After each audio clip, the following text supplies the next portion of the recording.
ও ভাই, এটা রোহনের বাড়ি। রোহনকে? এটা অ্যাডভোকেট রহমান সাহেবের বাড়ি। হ্যাঁ রহমানি, তোমাকে বলেছিল না আমার বন্ধু কলকাতায় এসে নাম করে উকিল হয়েছে। দেখো দেখো কত বড় বাড়ি বানিয়েছে, আবার সিকিউরিটি তুইছে। চলো চলো ভেতরে ঢুকি। না না, স্যারের পারমিশন ছাড়া ভিতরে যাওয়া যাবে না। হ্যাঁ ভাই, তুমি কাকে আটকেছো জানো? তুই হচ্ছে আর আমার ছোটবেলাকার বন্ধু, তুমি আমাকে আটকেছো জানলে?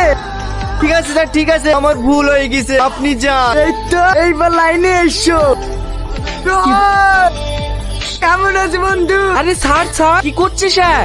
আর বলিস নি বন্ধু, তোকে দেখার লেগে আমার জানটা চিড়িবিড়ি করছিল, তাই তো ভাবি গেলি বেড়াতে চলে আসনু। এই শোয়ে, এদেরকে নিয়ে গিয়ে বাইরের ঘরে বসা, আমি মিটিংটা সেরে আসি।